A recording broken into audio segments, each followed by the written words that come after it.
we think that we hope to see all the relevant parties of Pakistan jointly maintain the policy unity and the social stability after the general election, and provide more policy support for the development of new energy through a stable ruling term.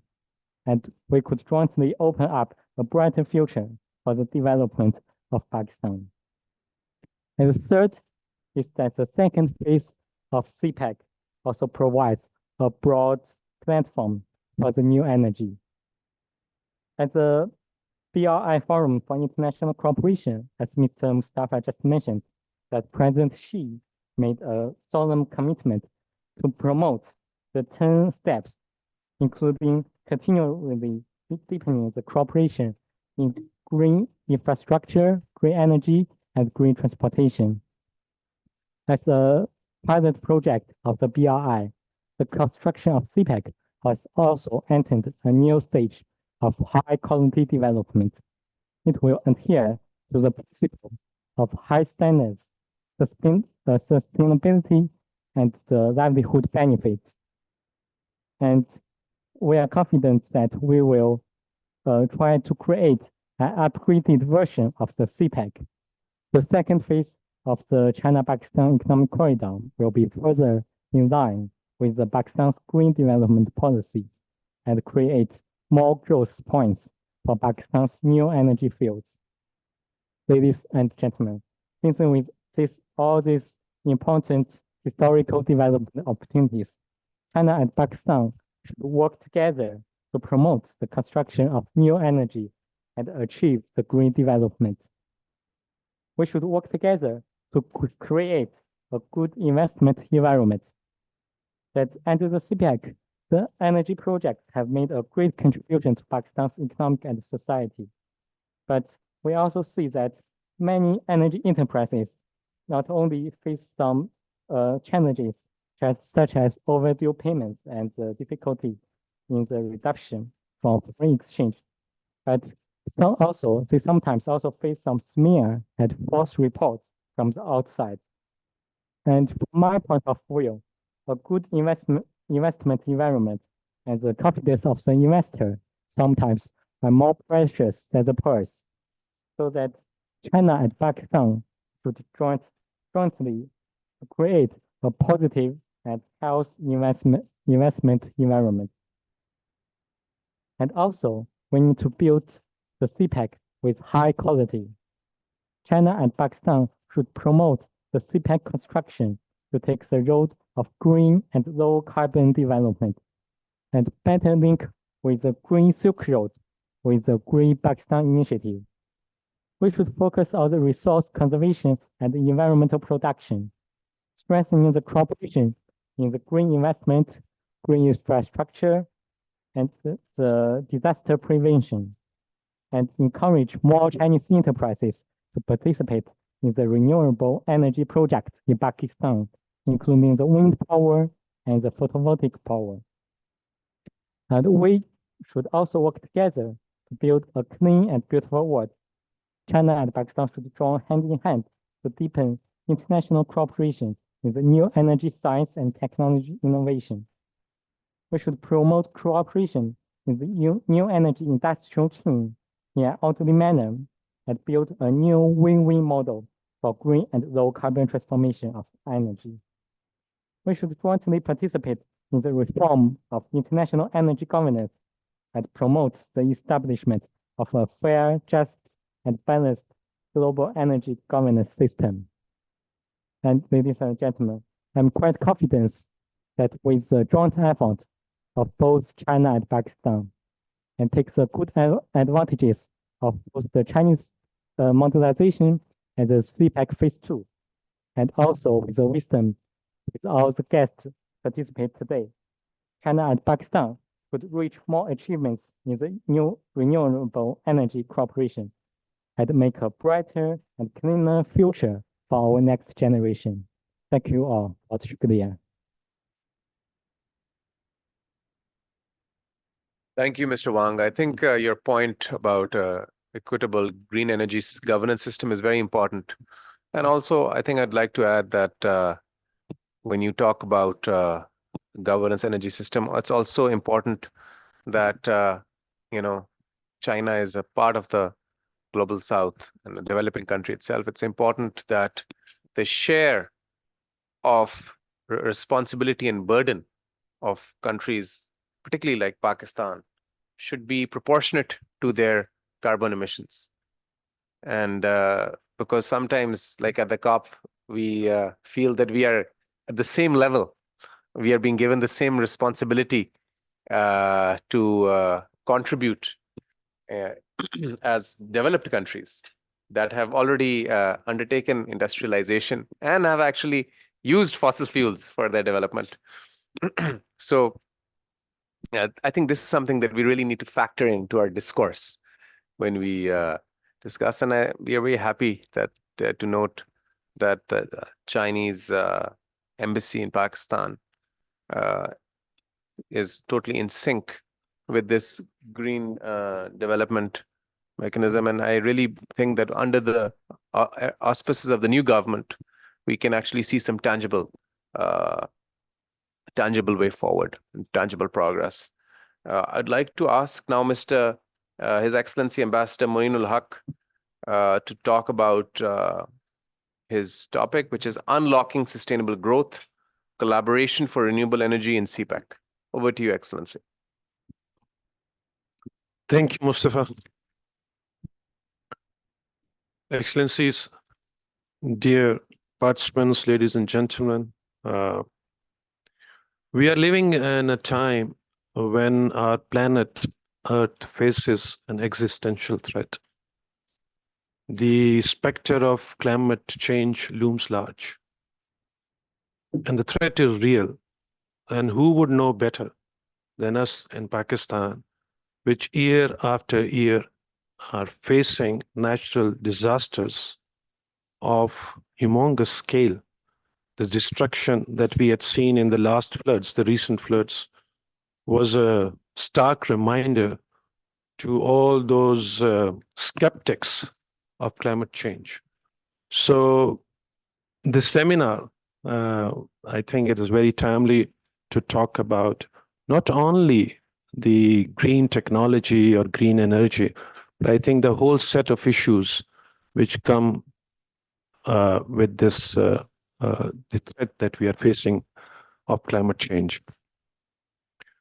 I'm so happy to listen to Mr. Wong, his some briefing and statistics about the China's development and China's focus on green development, especially. Ambassador Masood Khalid, my senior colleague who has served in China for a long time, and myself, we have seen this development and this focus by Chinese government on green development with our own eyes. China is now a leading country in terms of financing, green financing. It is a leading country in EV, electric vehicles. It is a leading country in manufacturing of photovoltaic cell, batteries, smart batteries. So we are very happy to have China on our side when we embark on a journey, what Mustafa mentioned, green renaissance or green transition. When CPEC was launched, I think the two countries agreed that besides promoting economic, social, fiscal sustainability of the projects, they will also ensure the environmental sustainability of the project also. And as part of CPEC first phase, many green and clean energy projects were launched in the hydro sector also, like Neelam Jhelum, Karod, which was recently completed, and some of the solar and wind power sector also. I may mention that there are some non-CPEC projects in which Chinese companies are involved heavily, like Datsu and the Amir Basha also. And just to flag it here that in 4 or 5 years' time, these two large dams, and another one is Mohammed Dam, which is around 1,000 megawatt. So 4,500 Dasu, 4,500 something, Diamer and 1,000. So we are going to have in the next 4 or 5 years, inshallah, around 10,000 megawatt of clean energy in Pakistan. And surely that's going to help big way in our effort towards this green transition. Pakistan and China also became a member of Belt and Road Partnership on Green Development, which was launched in 2021. So the idea was to promote environmental sustainability of the BRI projects. Here I would like to mention three things important as part of China-Pakistan cooperation, which has been ongoing and which can be strengthened also in the years to come, especially with the new government in place now. First of all, it is about China-Pakistan Green Corridor. Mr. Wong also mentioned about it.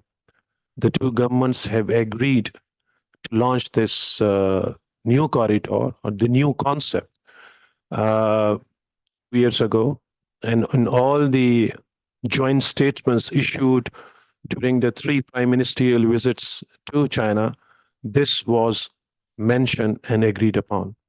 Now, the green corridor concept is not only about clean energy, because I was saying that this whole concept involved various sectors, various concepts. So the green corridor is about agriculture modernization, sustainable farming, smart irrigation. It is about food security. It is, of course, about environmental protection and climate change, but also about protecting our ecology, our biodiversity, the issues of desertification and afforestation, pollution control, and how to find green financing also. And of course, an important part of this was this concept is green or capacity building. The two sides, especially the Planning Commission and NDRC, are working on conceptualizing and the implementation of this corridor. And I hope that with this new government, there will be more impetus to this process. Second point that I would like to mention in terms of Pakistan-China cooperation is Global Development Initiative of President Xi Jinping, which is a precursor of, you can say, or successor or a new concept initiative of President Xi Jinping of BRI also. So GDI aligns with UN SDGs. Pakistan is proudly the first partner country of GDI with China. So an MOU was signed. Yeah, Pakistan was the first partner country of GDI, like we were a flagship. This CPEC is a flagship project of BRI. So Pakistan also holds this distinction of being the first partner country. So under the GDI concept, of course, it focuses on education, health, but also environment and climate change. So a number, as you mentioned, that during the last BRI forum, President Xi Jinping, Chinese government announced $100 billion of new financing. So I think Pakistan stand benefit from this new infusion of funds into GDI and BRI, and we can take we can use projects under this GDI partnership for green energy and green transition. The third point, which is also important and which brings to what my topic is how to unlock international partnership, is about the third party participation under the CPEC framework. As you know, that the two countries have agreed to invite third partners, third countries, third party institutions into CPEC projects. I can share that TOR, terms of reference of such a participation, has already been worked. The two countries are working on that. And I think that could be a very important step because we can get expertise additional financing and technology from the West, especially who are quite advanced in these technologies, green technologies, and bring new projects under the ambit of CPEC. Lastly, I would like to mention that, of course, these are not CPEC projects, but Pakistan-China cooperation in the civil nuclear field is also very important as far as green development is concerned, clean energy is concerned. Already there are 6 projects or nuclear plants, civil nuclear plants are in place in operation. That means about 3,000 megawatt of electricity. And in the next phase, we are talking about another around 5,000 megawatt of electricity to be generated through our project. So this around 8,000 megawatt of electricity would be a huge boost to our clean energy portfolio. Lastly, important is that if we want to go forward, if we want to go green, I think we need good, sustained policies. We need institutional support. We need availability of green financing. Our banks need to come up with innovative ideas how to finance such projects. And we need, of course, right capacities to adapt to this new technologies. With China on our side, I'm sure that we can make this happen. Thank you. Thank you, Ambassador Moin Haq Sahab, for very, very, very incisive remarks. And I think we will really need assistance from yourself in actually taking this forward, because diplomacy is a very important part of it. And you've spent a lot of time there in Beijing, and also Ambassador Masood Khalid. I think, yes, we have to have, I think, a specific outcome-oriented analysis on unlocking that $100 billion for Pakistan, which has been announced by President Xi. Now I would like to invite my dear friend Arvia Mariani to talk about overcoming the hurdles, collaborative solutions for renewable energy integration challenge. Over to you, Arvia. And thank you for joining us and waking up so early, like we do for Ramadan at 5 a.m. So very grateful to you. Mashallah, mashallah, everybody. And I am very thankful for being given the opportunity to be here.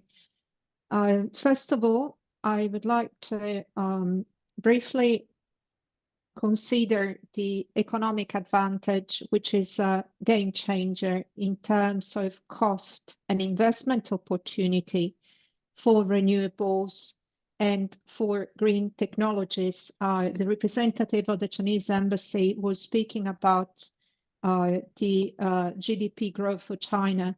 Well, studies and economic analysis have demonstrated that 40% of the growth developed last year by China in 2023 are produced by investments in new sectors. Those are the ones leading the transition globally. China is actually, this cost reduction is probably at global level produced by the manufacturing capability of China, which has taken the cost of photovoltaic solar panels to 87% less than it was 10 years ago. And this is a huge contribution from the perspective of tackling and addressing the global challenges. Now, the question today is how can we overcome hurdles, and how can we integrate renewables and new technologies, not only in the grid, but in the economic sector, in order to leverage this potential for green transition into economic development. This issue is different if you look at it from a European perspective. And as you see on the background, and as my friend Mustafa mentioned, I'm also an expert for the Commission on a number of issues, and I do have This is a honorary role as a European Climate Pact ambassador. The level of development that can be leveraged by the transition is based on the capability of becoming independent. Fossil systems are vertical, are connected to import infrastructures that make you dependent, if you're looking at it from a European perspective, from external providers of energy. And the same is true for China. China is a huge importer of energy. And this is an energy security approach that is leading China's commitment to become self-reliant in terms of energy production. And it is a technology advantage. It is becoming an industrial plan for the development of new competencies and capabilities. Europeans, United States, China are now cooperating, but also competing on who will win this new industrial revolution. And China, at the moment, this is my assessment, has started approaching the issue from a holistic, comprehensive, whole of society approach, which is giving them the lead because it's allowing them to make the decisions of a fundamental technology and societal shift, taking off and being able to bear also the investment cost and assets. Because what is blocking the transition globally now is the value of assets that are already being invested in infrastructure, legacy industries, and that are challenged by this transformation. I make the example always of the automotive industry. Legacy manufacturers, leaders until a few years ago, such as the European industry, did not take up the chance to invest at the right time in EVs and electrification because this was challenging our industry infrastructure in Europe. And this is how the Chinese companies and the vision of the government as well in this approach of I would not use the word planned economic transformation, but somehow a more active role of planification, decided to focus on industries that were not bringing about immediate short-term profit, but were consistent with the vision and the direction and the course. Now, the colleague before us was talking about the urgency. The European Environment Agency just came out with a very important risk assessment report for Europe. Europe is warming twice as much as the rest of the world. If we are around 1.2 Celsius right now globally, Europe has already almost achieved in some areas the 1.5. And this is going to be very costly in terms of risk management, integrated capabilities for reaction to short-term shocks, but also for the challenges to our economic systems. I was appreciating the approach of the previous speaker, explaining how you are tackling, and we need to tackle together all the economic industries, or they said economic sectors, because the challenges and the risk are affecting water, green and blue water cycles, which reflects on impacts on agriculture, which reflects on impacts on electricity generation. Hydropower is at risk. So this is very important for the CPEC, for instance. Water is becoming an issue of contentious matter between cross-border and transboundary projects.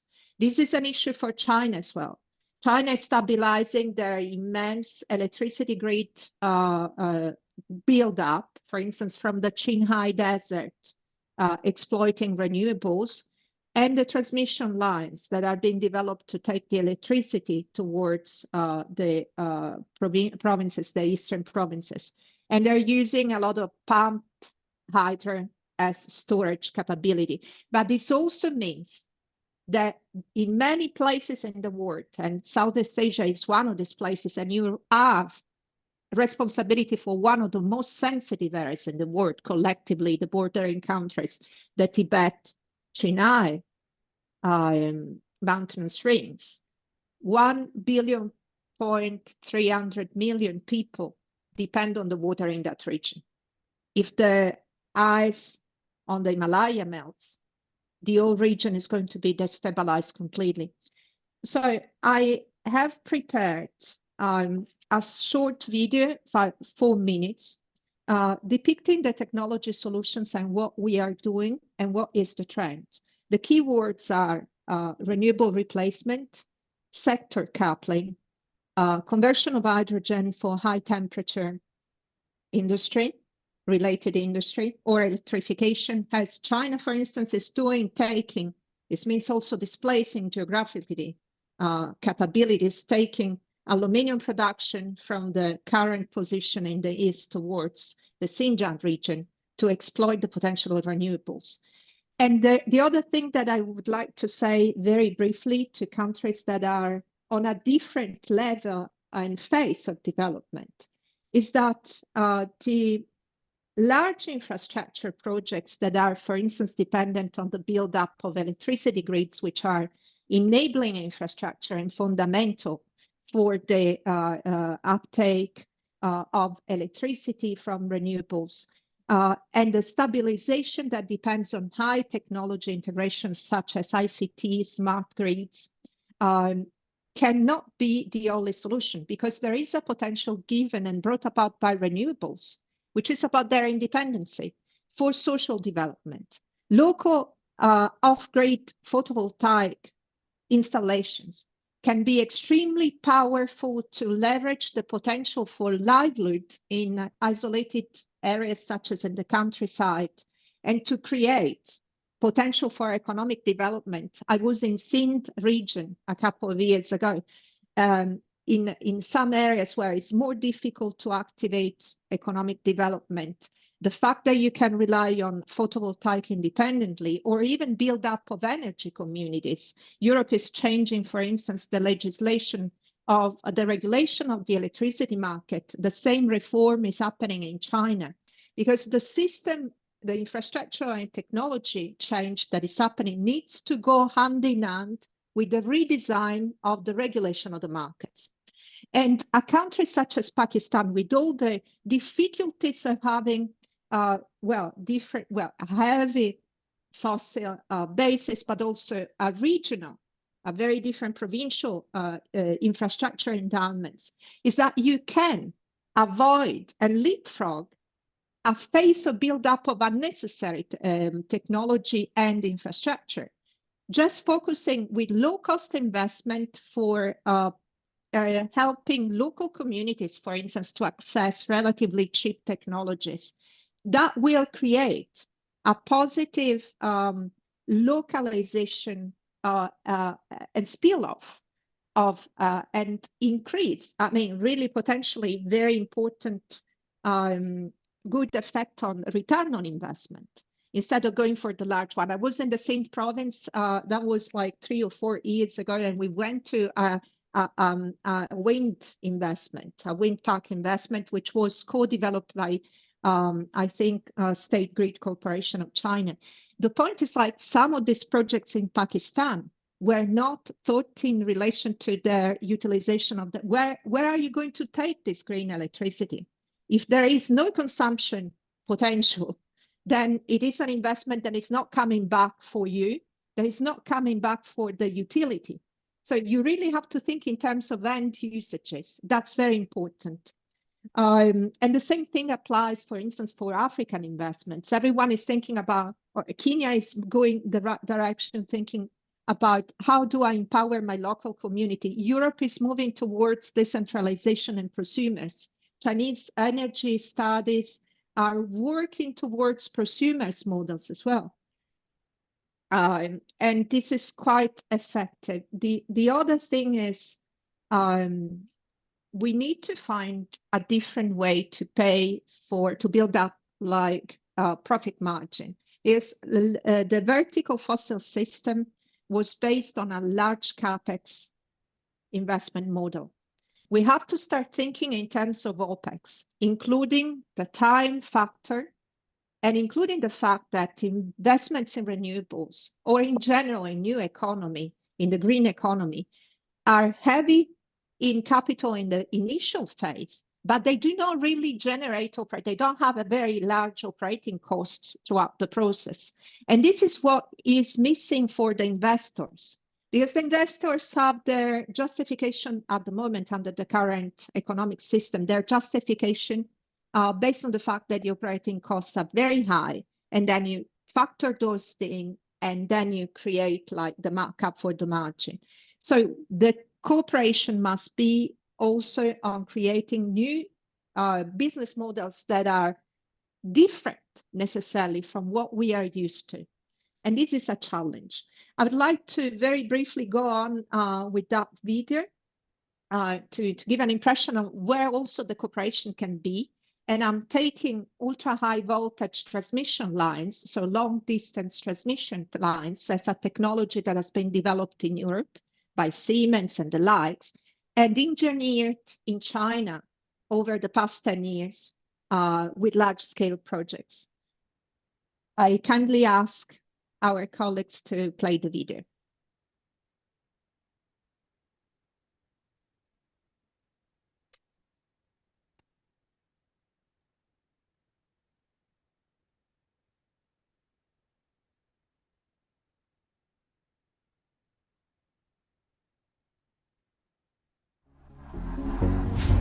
The European Green Deal is Europe's new growth strategy. We have to act now. Climate neutral by 2050 means an industrial revolution. Old industries die, new industries rise. The main issue is energy. We need to transform the energy system.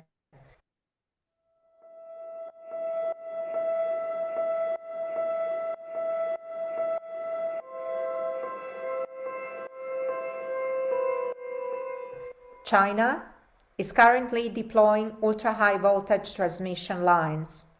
With a global interconnected electricity grid, it will be possible to fully exploit the potential of renewables. Europe is also building a system of interconnects and a supergrid. For greater direct electrification, everyone will be linked and consumers will become prosumers. You can also have underground cables. Germany, where I live, is a good example.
We have the technologies to power the ecological transition. I will just close by saying one thing. This video was made in 2021 when Europe was working on on our Green Deal and planification. The Green Deal is a huge legislative transformation.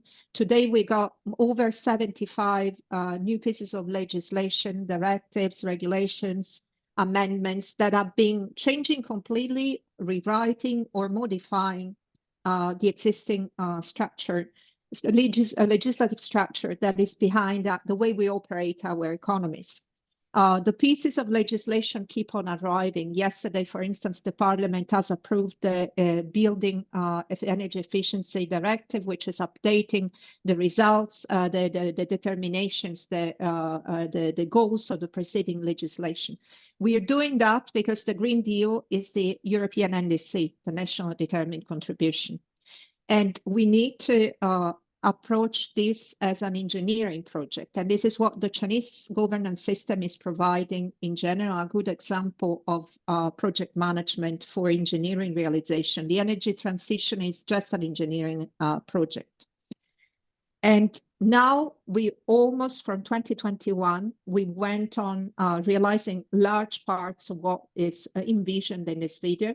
Like the energy islands are starting being built in the North Sea, providing electricity, clean electricity from offshore. The numbers are growing exactly as it is happening in China. Now, we need, and that's very important, we need international collaboration. China is an element of this transition, but we also need countries like Pakistan, for your own interest, because the huge floods that you experienced before COP 2027 in Egypt are the most compelling element that forces us all to act. And this risk is nowadays not anymore confined to a specific region. And we need you as well to ask very strongly for real action.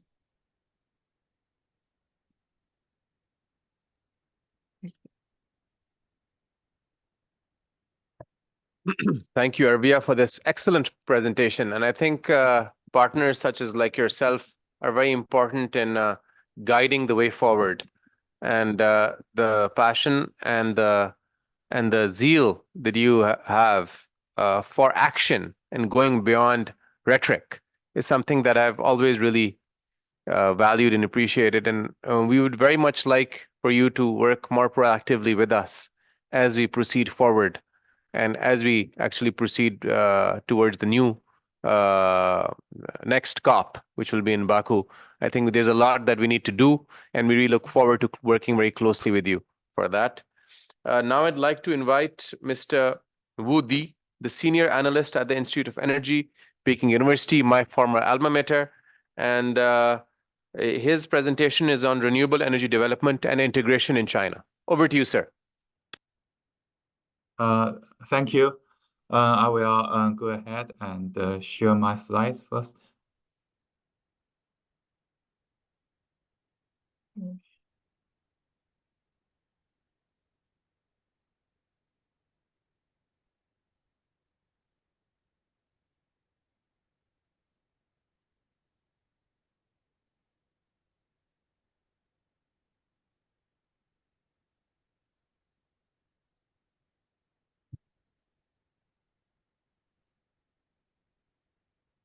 Okay, and my name's Wu Di, and I'm a senior analyst at Institute of Energy and Peking University.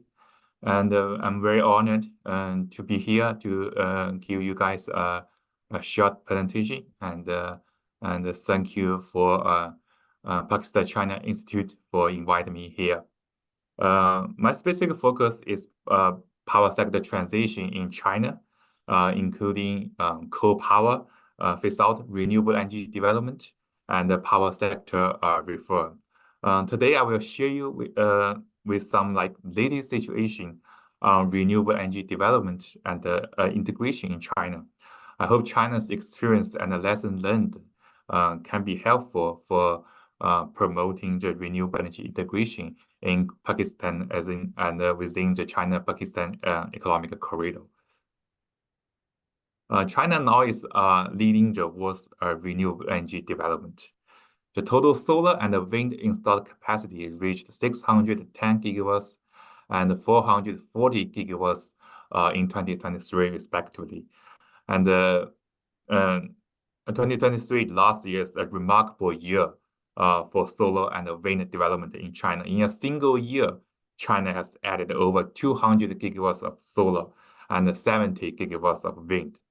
And China is expected to reach its national 2030 target for wind and solar installations 6 years ahead of schedule, which is 1,200 gigawatts of wind and solar combined. That is also China's NDC goal here. And together with the hydropower and renewable energy installed capacity in China has surpassed the fossil fuel power for the first time in history. And from the graph in the right, you can see the development of solar and wind in China is much faster than any other major countries in the world. In 2023, China's annual renewable energy additions account for around 60% of global total renewable energy additions, according to the prediction of International Energy Agency, the IEA. This number will be maintained for the next 5 years. And renewable energy now is playing an increasingly important role in China's power mix. And in 2023, renewable energy additions account for over 80% of total power capacity additions, with solar alone accounting for nearly 60%. And also in this year, the total renewable energy power generation reached 3,000 terawatts, which account for 1/3 of total power demand in China, with solar and wind, these two power sources accounting for over 15%.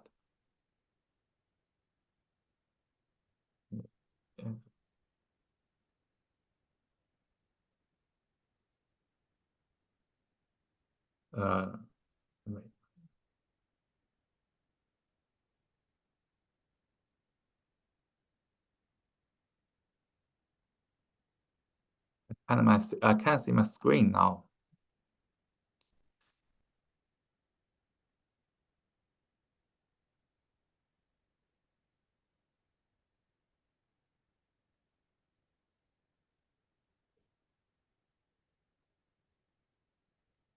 Speakers के अलावा जो है ना, बाकी सारों को exclude कर दें. I will share my screen. Okay.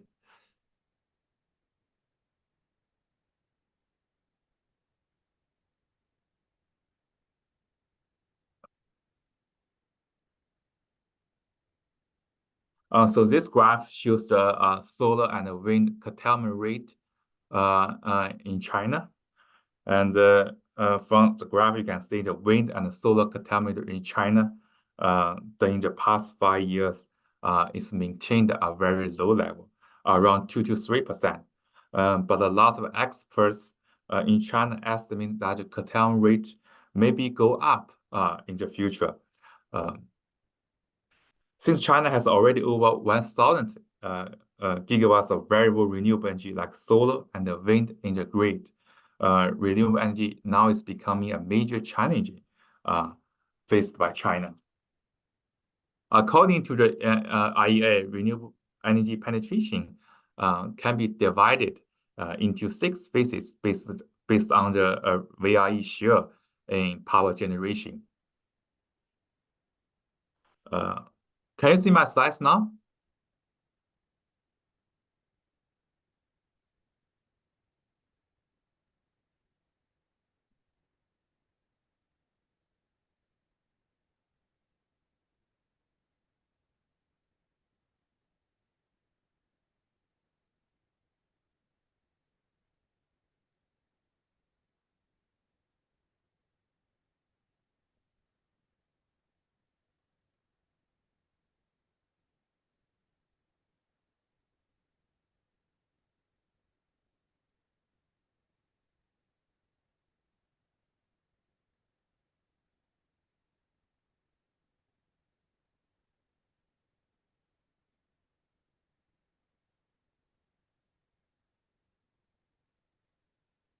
So from this graph, you can see the variable renewability penetration can be divided into 6 phases based on the VRE share in power generation.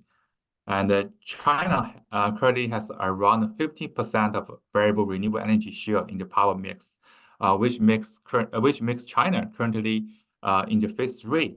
And that is variable renewable energy generation determines the operational pattern of the system.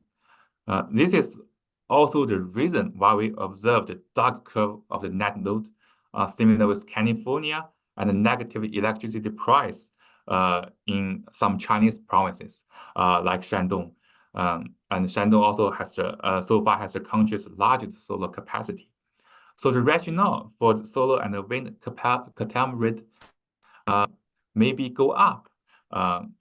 First is that there are lots of variable renewable energy in the system. And the second is not economically makes sense to maintain the curtailment rate at such a low level.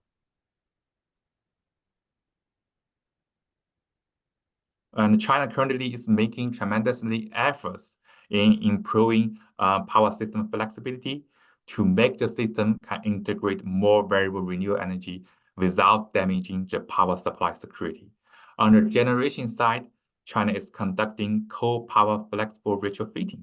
By the end of 2022, China has nearly 200 gigawatts of flexible coal power plants. And this year, China has a goal to retrofit all the existing coal power plants in the next 4 to 5 years. Second, China is also promoting the development of pumped hydro. By the end of last year, China has over 50 gigawatts of pumped hydro plants. There are around 150 gigawatts of pumped hydro plants either permitted or under construction. And in addition, China is also experiencing a rapid development of new energy storage, including like battery storage, compressed air, and flywheels.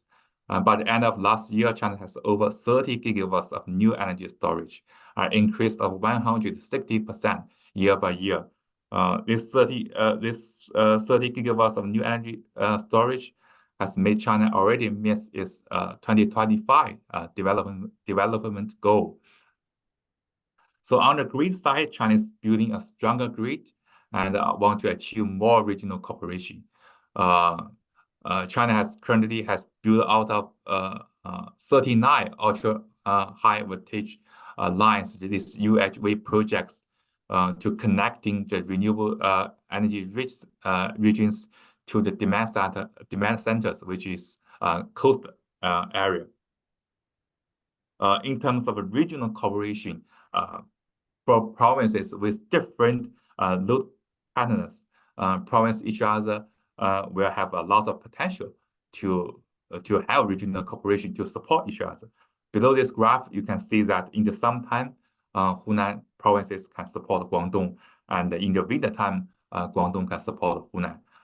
So that is also very important, like in renewable energy integration and grid stability.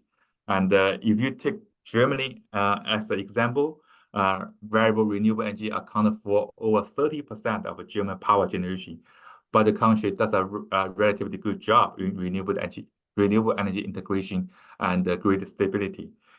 This is because of regional cooperation. When there's a little variable renewable energy, Germany just imports power from neighboring countries, and when there are abundant variable renewable energy, Germany usually export power to neighboring countries. So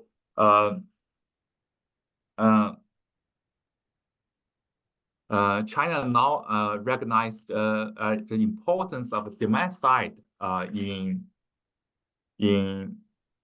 renewable energy integration and in grid stability. Just last year, NDRC, the National Development Reform Commission, said that China could avoid the construction of over 50 gigawatts of coal power plants if we use demand-side flexible resources. That is because the load duration that exceeds 95% of peak load is only several dozen hours.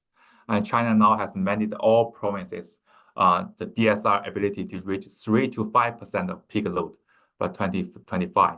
with provinces with a low peak-to-value difference rate exceeding 40% to reach over 5%. A lot of front runners in China, like Zhejiang provinces, Jiangsu provinces, already missed its goal. Like they have like over 5% of the DSR ability. And the DSR is also the most economic approach for renewable energy integration and ensuring grid stability.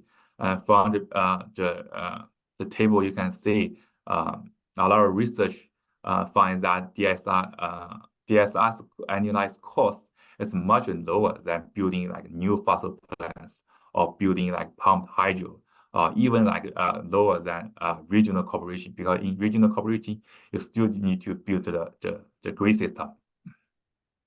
So the way forward, China still has a lot of work need to be done to further to improve renewable energy integration, to maintain the utilization rate of solar and wind at a relatively high level. So first, China needs to further improve its market design, especially the spot market, ancillary market, and the green electricity market. Spot market is very important for regional cooperation.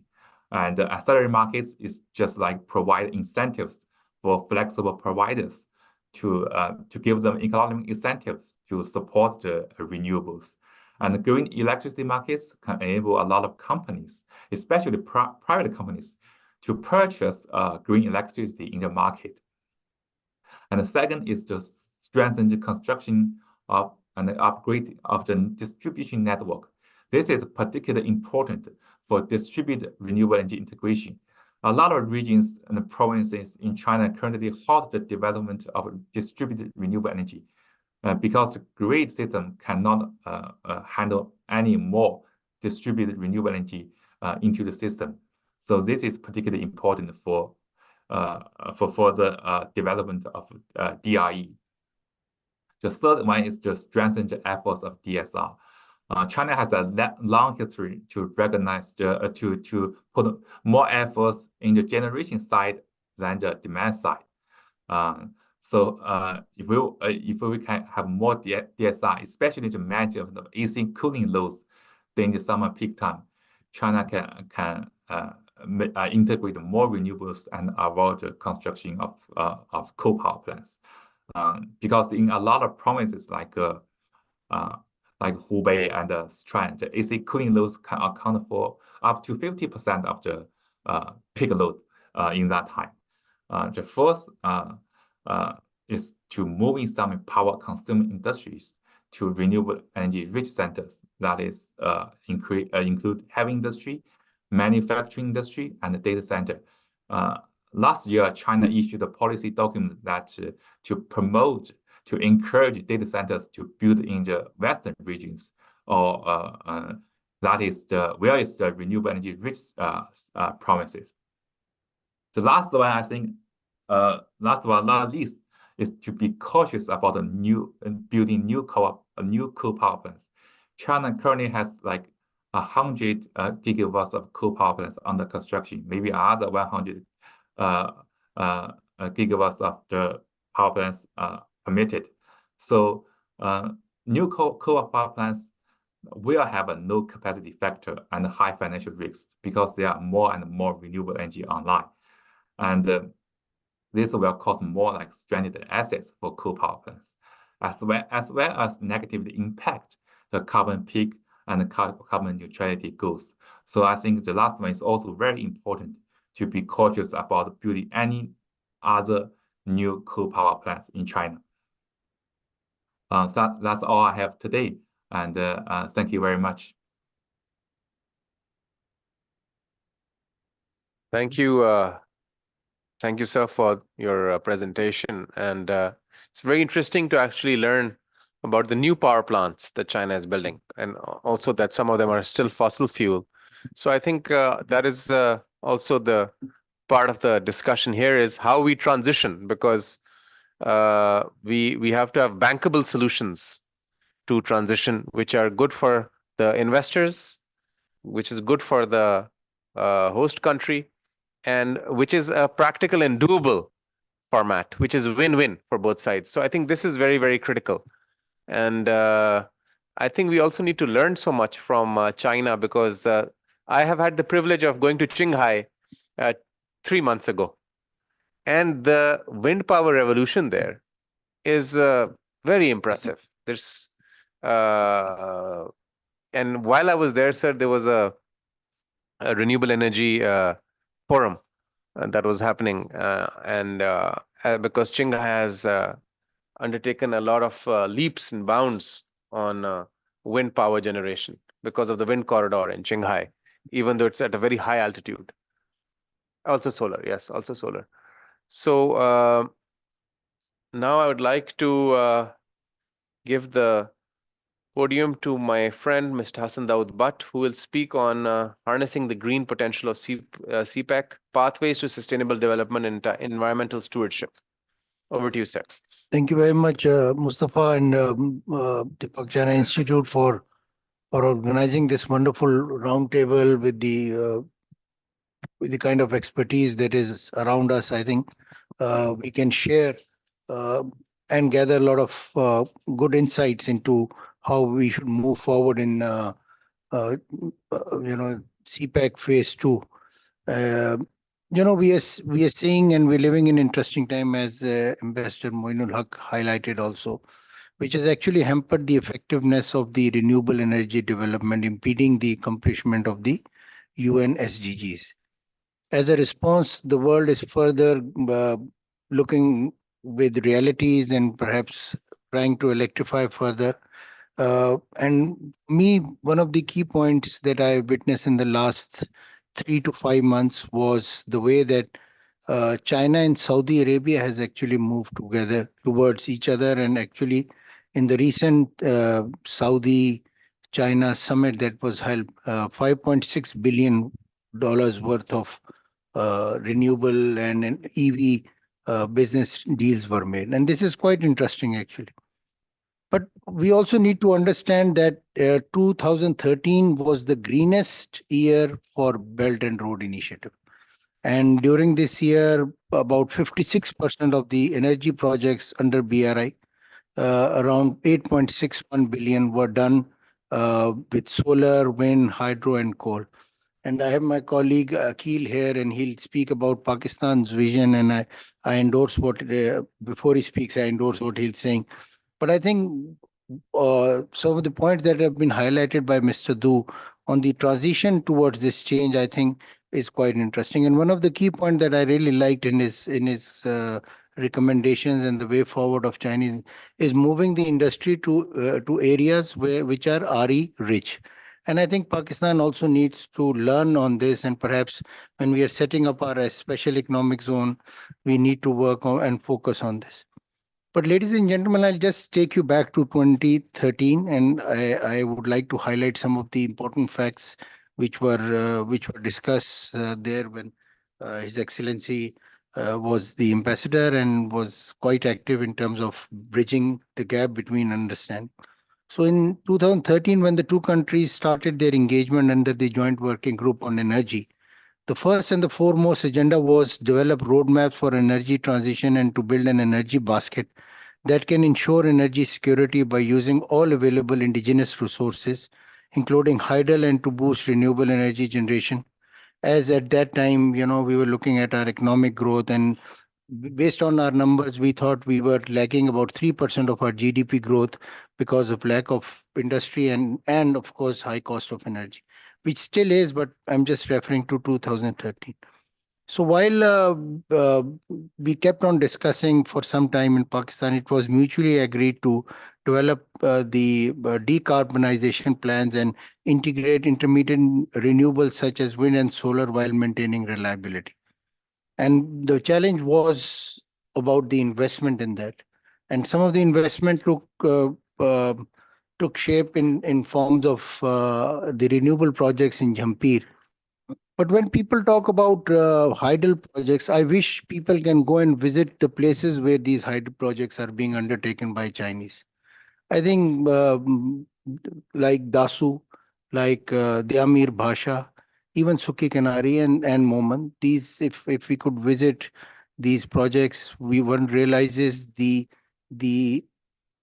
the depth in Pakistan-China friendship, because I think some of these places even Pakistanis do not dare going, and Chinese are working on projects day in day out under a lot of stress and a lot of challenges, including landsliding and several other security related challenges. And therefore, I think we need to, all of us need to acknowledge the effort and the support that China is giving in terms of our transition towards not just renewable, perhaps cheaper energy transition, because our industry desperately at this point, even household, I think they desperately need cheaper and more reliable forms of energy.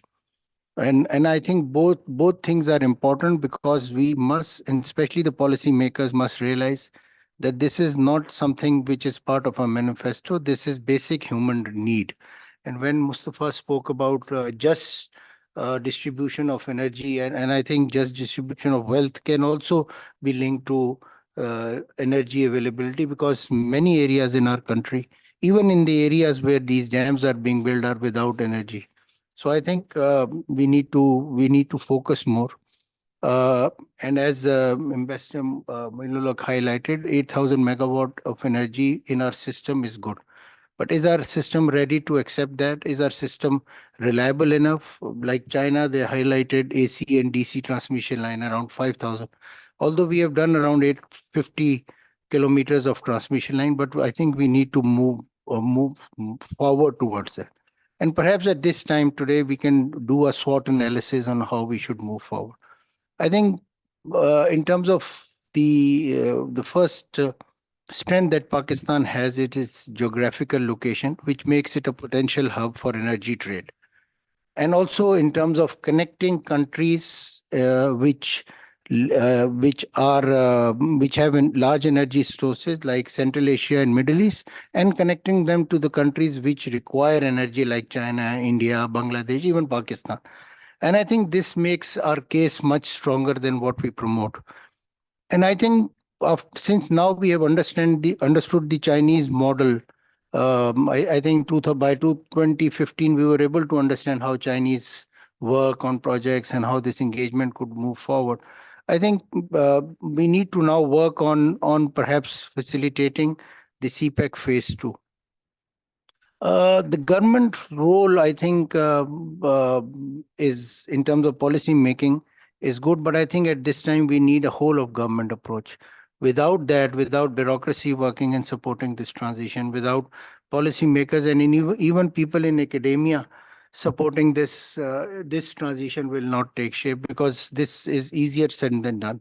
We have had, and when I was watching a documentary while preparing for today's seminar, I was watching this documentary of great renewable projects. So I was so surprised that in a Western democracy, they spoke about Quaid-e-Azam Solar Park as one of the great achievement of projects. So I think in Pakistan, we should also engage in similar debates and highlight how great potential of CPEC is, because Quaid-e-Azam Solar Park in itself, the size and the support, 1,000 megawatt is not any less energy that we need. And then, of course, the Daud Power, the Hydro China project, the UEP project, the Three Gorges project, and several other projects which are helping us in this. But I think I would lastly speak about some of the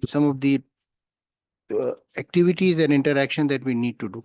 I think the new government has now been placed, and I hope that the new planning minister will immediately ask for a JCC meeting, and perhaps having that in China could be a good discussion. And perhaps in our interaction with the Chinese leadership, both and also stakeholders which work in the government, I think we need to work on how and negotiate to sign cooperation documents on grid connectivity, power utilization, and also work on pricing of electricity. I think some of the progress that we were making were halted, especially in the private sector in terms of energy transitioning. There were good discussion of some chambers working on as off-takers for energy, especially in the renewable form, and setting up their own grids. But because of COVID, this could not move as fast as. But now I think now is the time that Pakistan can leverage the initiative to address the challenges in renewable energy transition, and also look at how and new innovative ideas, out of box solutions could be undertaken. And at this time, globally, about over 500 energy projects are being discussed or negotiated, and this renewable energy is the biggest magnet of towards attracting FDI, because the discussion around climate change is now growing. You went to Qatar for some of the COP meetings, and I think this interaction can help countries like Pakistan, which suffered in last 2 years because of climate change, and if we do not take immediate actions, we will continue to suffer. I think we need to, lastly, I will just go to the recommendations. I think we need to work on alignment of economic growth and green and low carbon transition agenda based on our own realities, because we have our issues, we have our challenges, but still I think we can work with our friends from China, and perhaps look at enabling domestic policies and cooperation based on principle of common good and welfare, like Mustafa said, win-win for all. I think without a win-win approach, we cannot look at. And only through these steps we can have a fair and just transition to achieve a green, low carbon, and prosperous Pakistan. I think as per IGSEP, you're working on 30% by 2030. But how will that actually move? That remains critical. And perhaps I've just installed a solar panel in my house, and I can imagine the challenges that an industrialist will have. For me to install that 15 kVA, it was like a nightmare, despite the favorable policies that we keep speaking about. So just imagine how much industrialists will suffer, and perhaps this transition. And I think all of us have to be champion of this, and I think need to bring, but more importantly, I think the joint and working group of energy and should now need to focus on renewable energy and perhaps the distribution of energy. Thank you.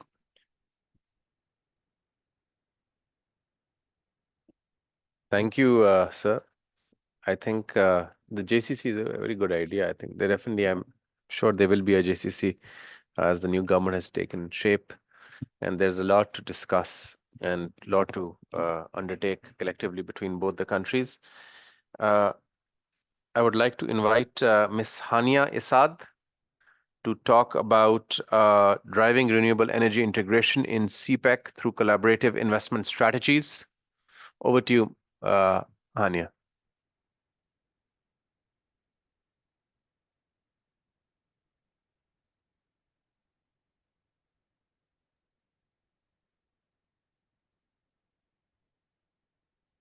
Not there. Then we'll move on to Mr. Akhil Jaffrey from the Private Power Infrastructure Board. And it'd be interesting to hear your opinion, sir, on how can what we are talking about and the situation on the ground. Because PPSB is responsible for attracting renewable investments, since AEDB, the Alternate Energy Development Board, is also part of PPIB now. And we know that you have had some international tenders to get renewable investments from different countries, and there was not as much attention from those companies as we were expecting. So what is the disconnect? What is there? The tariff? Is there an ambiguity on the tariff, or what are the reasons these investors are not pursuing the vast opportunities here? Over to you. Thank you, Mr. Mustafa. Excellencies, ladies and gentlemen, it's a privilege to be a part of this discourse today.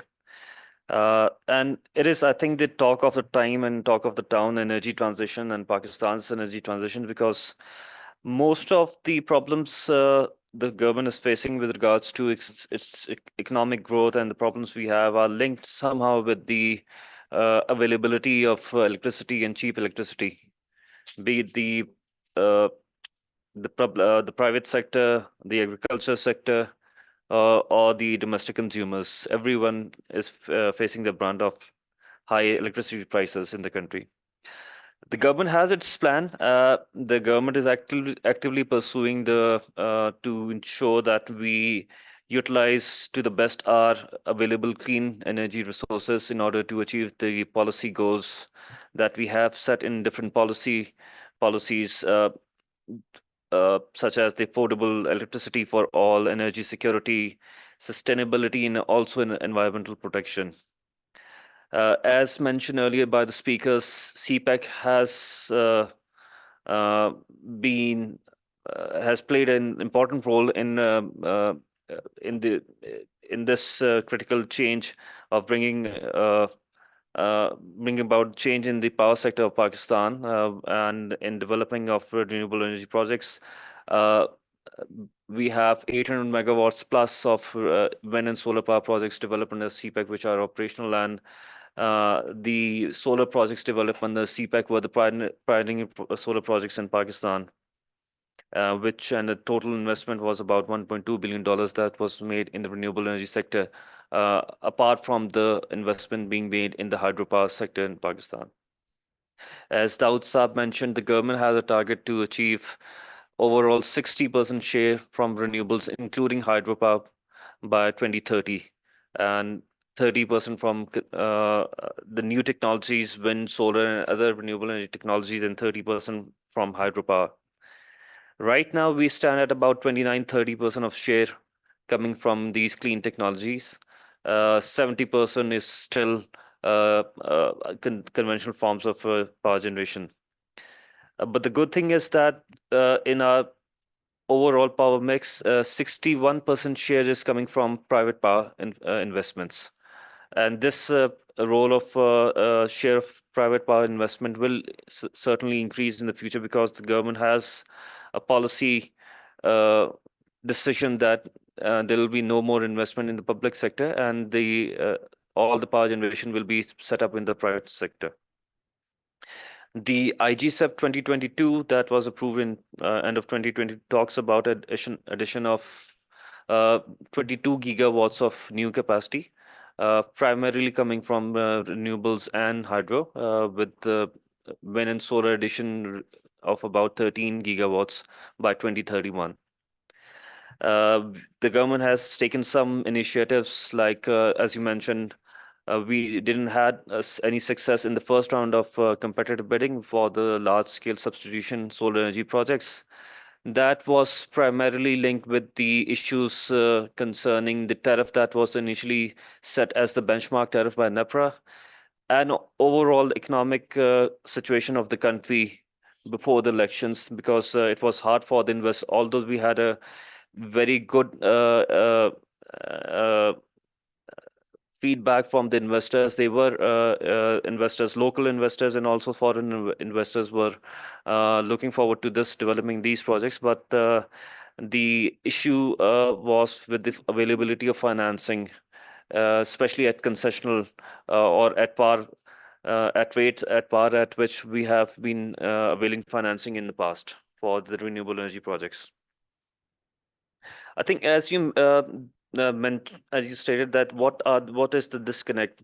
Right now, we have a good policy framework set in place. The National Electricity Policy that was announced in 2021, that provides a broader framework under which different policies will work in the future. And in end of 2023, the government also announced the National Electricity Plan, which is sort of gives the implementation roadmaps and sets the target for different entities in the power sector, their roles and responsibilities, and the KPIs are set in that plan that will lead the Pakistan's energy transition in the future for the next, well, it talks about initiatives to be carried out in the next 5 years, but it looks at a horizon of next 15 years of power sector transformation.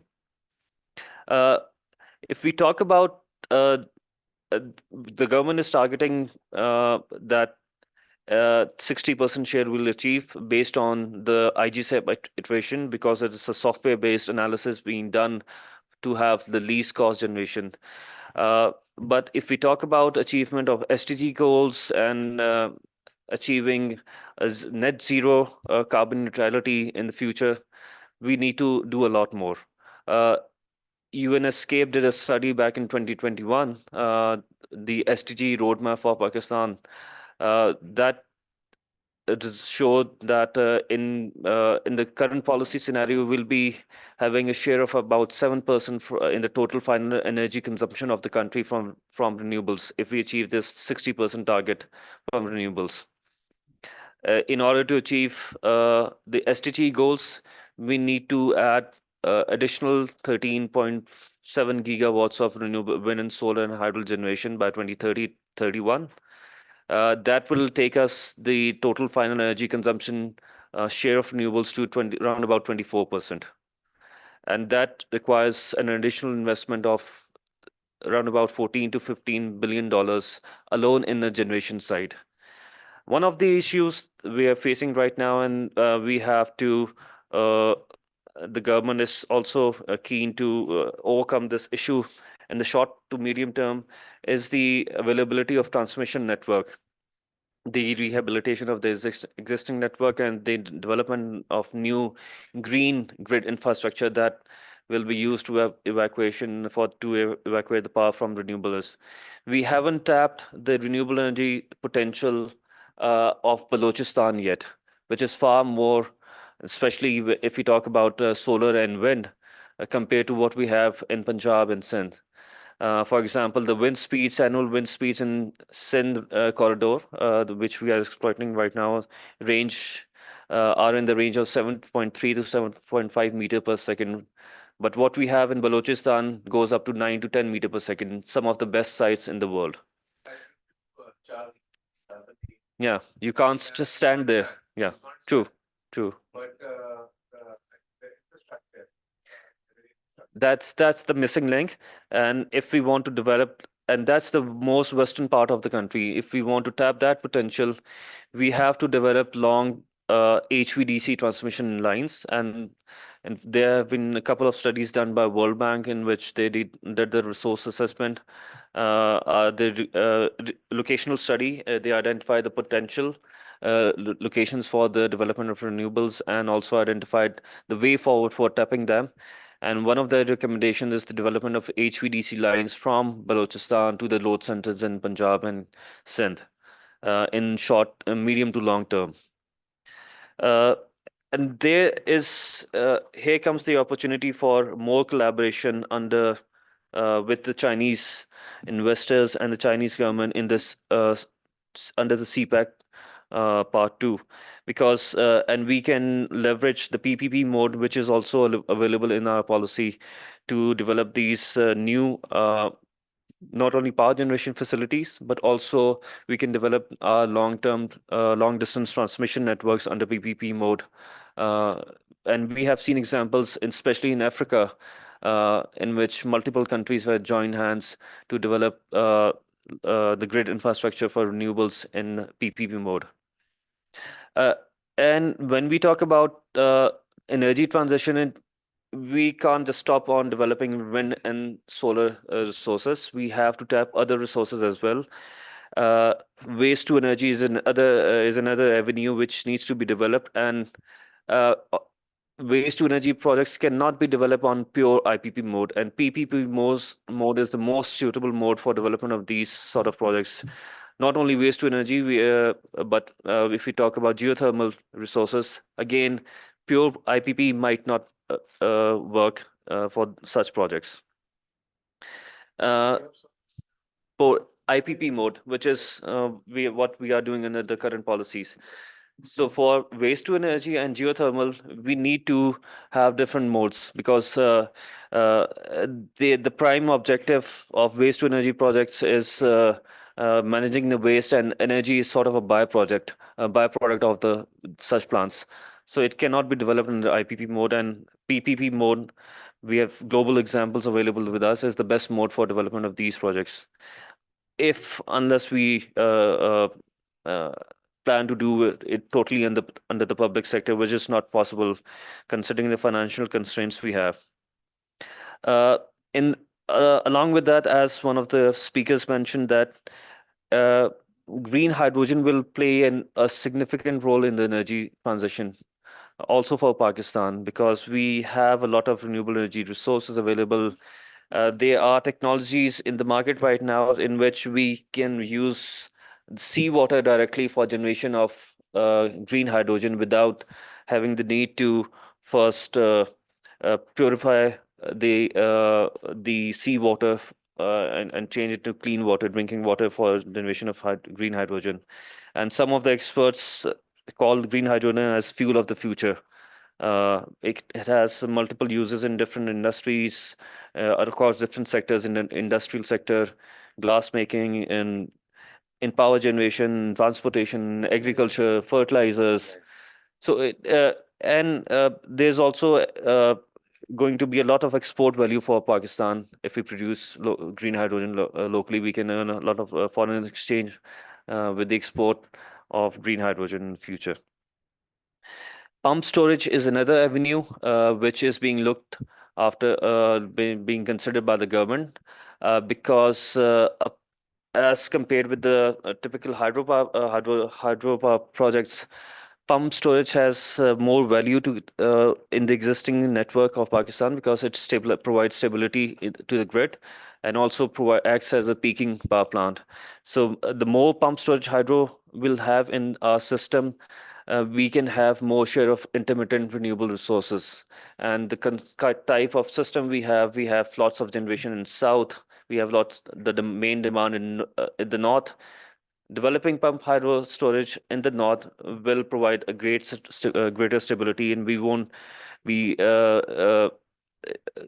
see the events like we saw in start of last year, a total blackout, which was started from the south, and the difference between the voltages in the north and southern grids. So again, pump storage hydro is another avenue which can be considered under the next phase of CPEC with the Chinese investment, and also that can be considered under the PPP mode. I would conclude with the remarks that power generation based on renewable resources is the way forward the government is looking at, and with the support we can leverage our friendship with China to learn from their experiences and policy making and the energy transition, and also the technology they are utilizing for their own energy transition.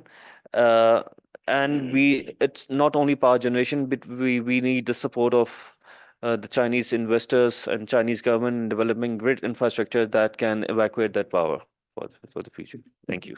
I think you made some really good points, and I really enjoyed your presentation. Actually, this is something that I've also been saying, that when we talk about investments in green energy, I think that it has to be more focused on transmission infrastructure, grid infrastructure, power evacuation, because we have new power plants, even though some of them are fossil fuel power plants, but we have good mix of renewable, and some are hydro, some are fossil fuel.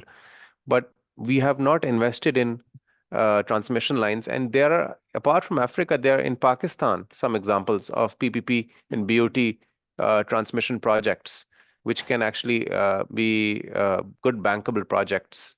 Nooriabad in Karachi, which Sindh government undertook, Dhabiji, and the other one is Lahore to Matiari, which State Grid has undertaken. So, but we have not, I think, opened up the regulatory framework for BOT investments in transmission lines.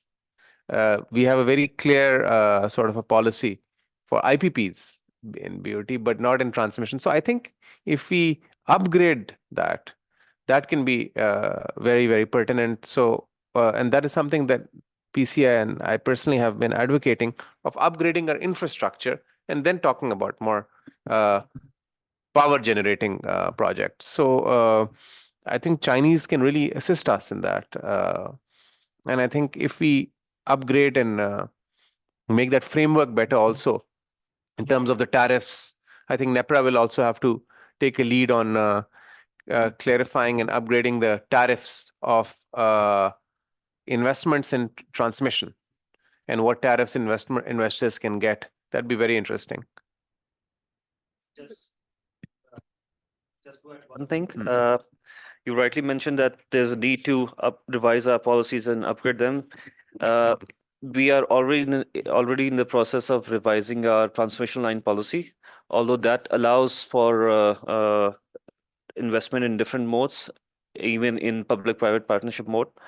But there's a need to of revision in the regulatory framework by NEPRA also, because in some cases we have seen we have the right policy in place, but the regulatory framework provides bottlenecks for such interventions. Yes. In the two instances, one in case of KE projects, renewable, and also in Khyber Pakhtunkhwa, none of the Chinese participated because of the high tariff. So as long as we have a realistic, we can be pragmatic, but we have to be realistic also in terms of, attracting them. Absolutely. And it has to be a profitable venture for any investor. Yes. Very interesting, I think, points. I want to go over to Hania, Miss Hania from IEEFA. She's an energy specialist for her remarks. Hi, hello. Am I audible? I'm sorry, I've been having some connectivity. Yes. You are. My apologies for that. I'm sorry, I've been having some connectivity issues. The Wi-Fi problem. just keeps going. Yeah. But I had a small presentation prepared, but since I'm basically logged in through my phone, I'll just go over my talking points. Firstly, I would like to thank Pakistan China Institute for inviting me here. I think the list of speakers has been amazing, and we've very thoroughly covered the technical needs and the challenges that Pakistan's current grid has when it comes to renewable energy investments and integration.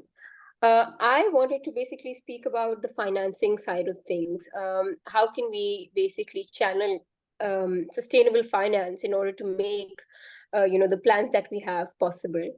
And for that, I think China is a very good avenue for that. So at the risk of preaching to the choir, I'll just briefly go over what sustainable finance really is. So sustainable finance basically takes into account investment decisions that are considerate of environmental, social, and governance factors. And the outcomes of these investments are linked to climate change mitigation strategies and just transition aspects. So when we're speaking of the power sector, it has to do with renewable energy and how the transition towards clean energy sources happens in a just manner.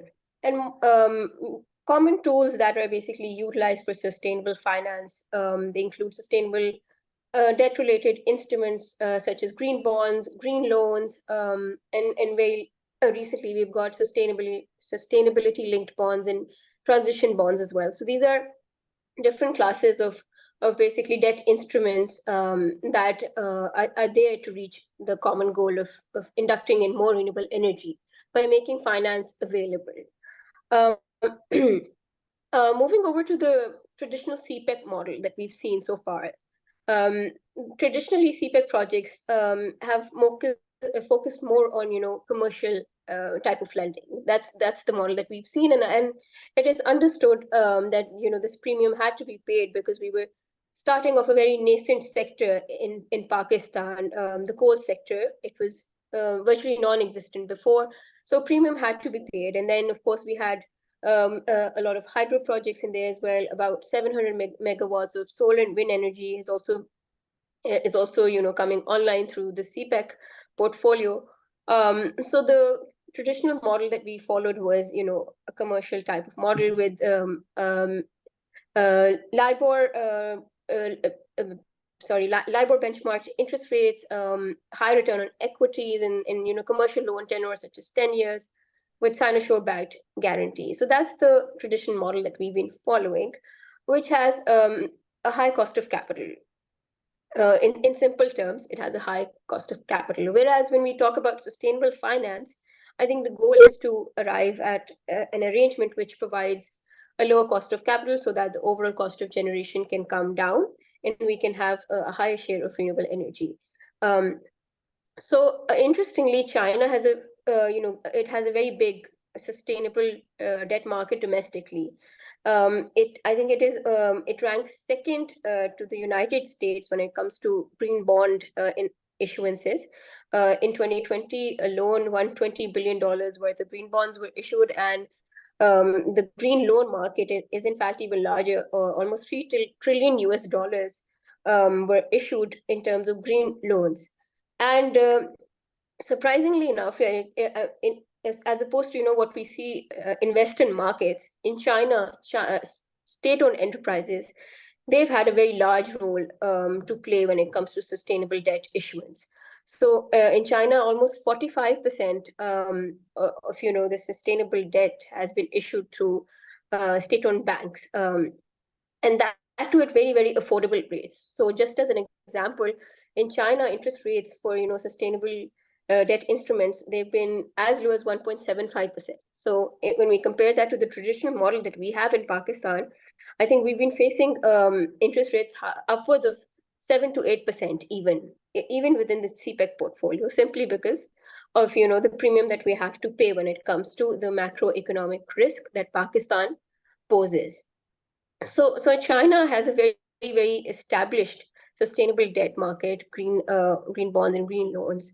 They're very, very prevalent, and it has really grown tremendously over the past 5 years. I think 70% growth has been witnessed since 2016. So there's a huge opportunity when we look at the CPEC portfolio and CPEC investments. There's a huge opportunity to tap into that market as well, because in Pakistan, within the CPEC, what we've seen is interest from state-owned enterprises mainly. So the banks that we have are China Development Bank, Exim Bank, even the EPC contractors. Most of these entities are state-owned bodies. So if within China domestically, there's a lot of SOE related sustainable debt issuance happening. Maybe some of this can trickle over to Pakistan as well. And this is where we sort of bring up the Third Belt and Road Forum that happened recently, where $100 billion in financing was announced for a greener tech push. And this is and the Green Investment Finance Partnership was also an outcome of this Belt and Road meeting that took place. So $100 billion with interest from China Development Bank, national banks in China, the Silk Road Fund, and this is all going to be blended capital, blended financing, low cost capital that has to be made available to developing countries. And this is where Pakistan, I think there's a great potential that Pakistan can tap into this market by basically collaborating with its Chinese counterparties and presenting, bankable projects. On the Pakistani side, I think what really needs to happen is that we need to present investment opportunities which are bankable for Chinese investors. We need to make our institutions, financial institutions and regulatory bodies, they need to provide clear guidelines when it comes to sustainable finance. We've got sustainable banking guidelines already, but I think the scope of those guidelines need to be expanded in order to have a clear taxonomy, which will provide a clear definition of what basically constitutes it as green and sustainable. So within that, maybe we can have our transmission projects as well, which are, of course, linked towards achieving a clean energy transition. Maybe can have a renewable energy, pumped hydro in there. So I think a lot of work needs to be done in order to define what really is green, so that we can access, that maybe a portion of that $100 billion that has been earmarked for greener investments. So within Pakistan, I think the state bank needs to sit down and develop maybe green bonds principles, a taxonomy, and then there really is hope with the new government that has come in that some macroeconomic stability will be achieved and we can move towards these goals collectively. So yeah, I'll stop there. Thank you.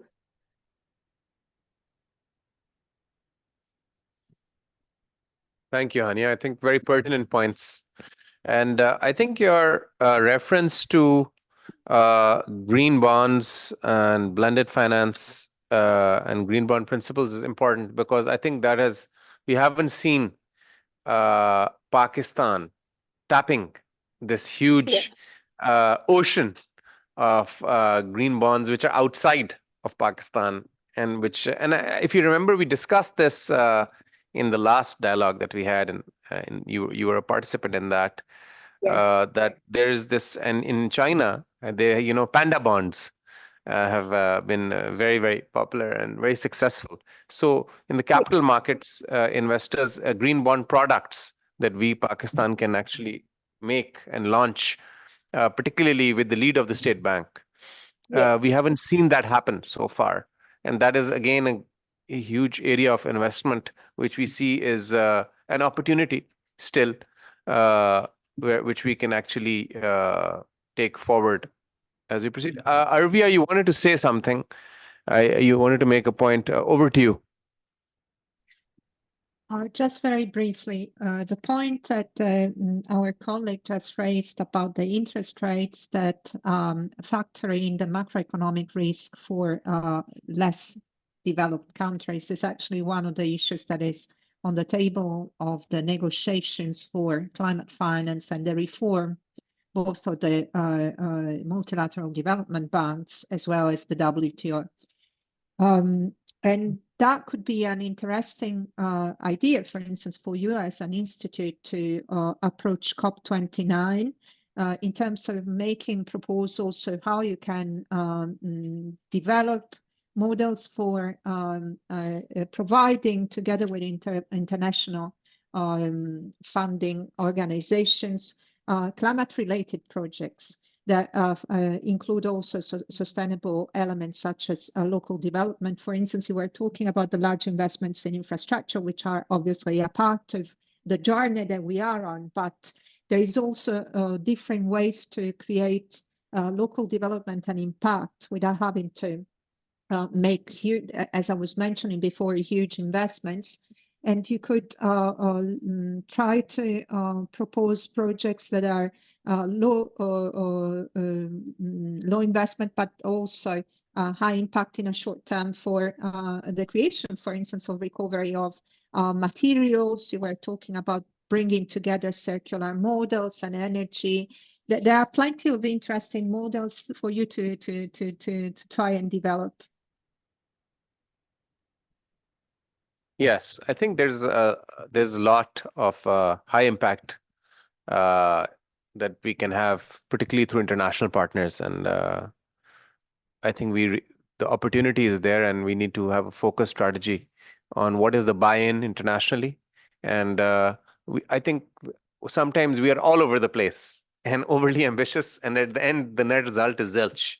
So I think perhaps have a less ambitious 1, 2, 3 low-hanging fruit sort of targets, which are achievable and which are doable, and focus on that. I think we have concluded this dialogue, but I would like to open this up for some questions, suggestions, ideas, remarks by people who are here. Ambassador Masood Khalid has a lot of wisdom to impart every time I have the privilege of his company. Hamza Haroon I is just here. want to make one point. Yes.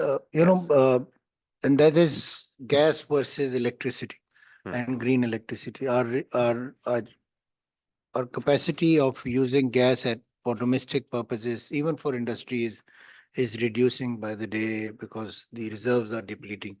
So I think, And we are importing it, and we are importing it at very high which is cost. also not sustainable. So especially we spoke about fertilizers, plants, and other, even for domestic use it will.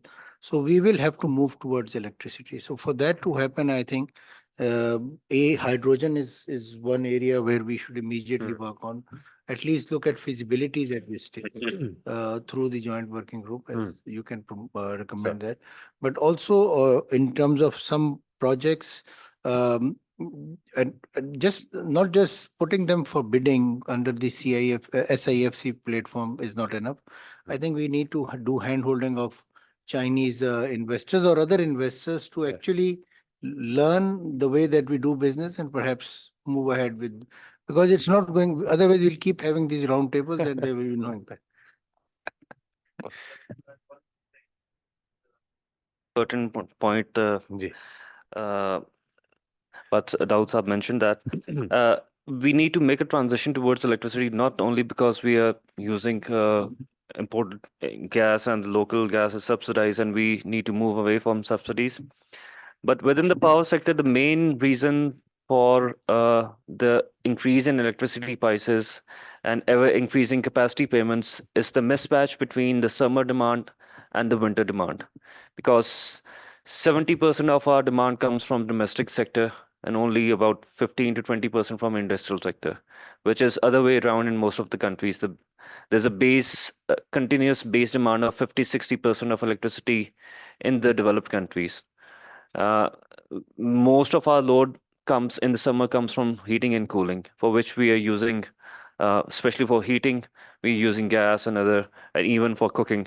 So we need to make a transition towards electricity for heating, cooling, cooking, and even for transportation, even for railways.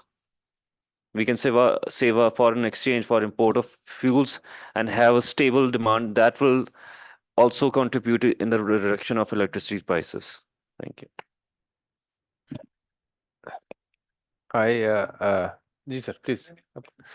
I just wanted to say that, yeah, actually you're right. That is the primary load is heating and cooling and cooking, railway, transport.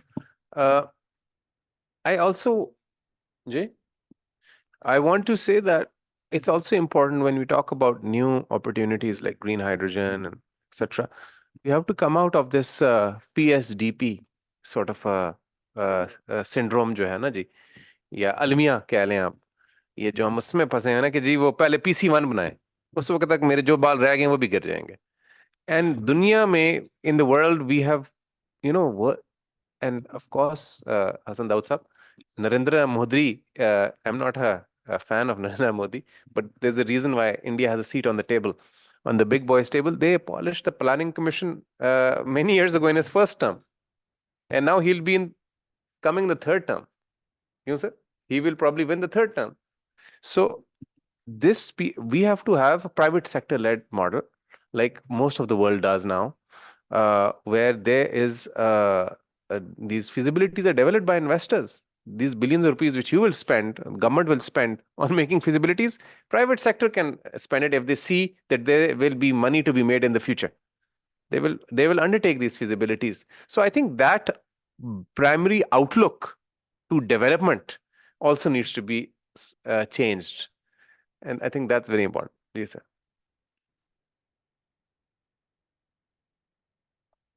No, first of all, I mean, it was an expert-led discussion, and we being a journalist and an outlier, but nevertheless benefited a great deal from the points which were made here, especially by Ambassador Moinul Haq and my friend Mr. Hassan Daud Bhatt and others.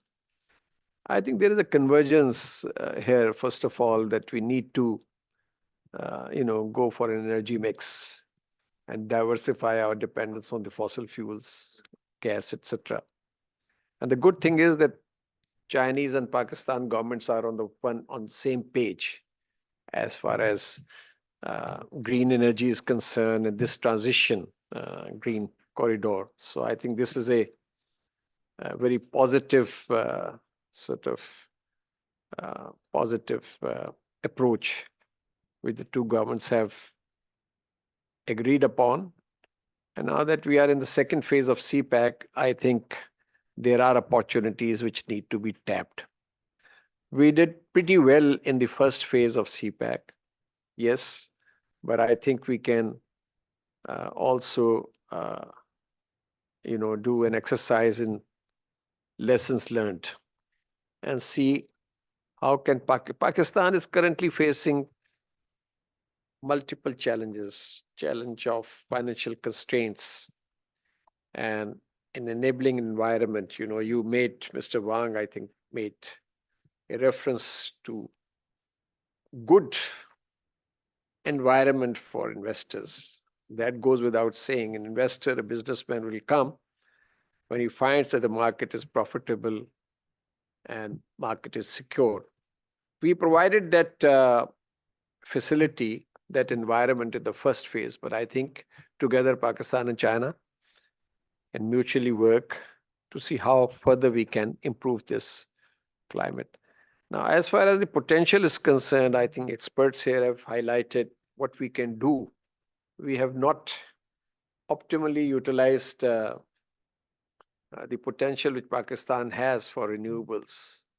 We have great source of water,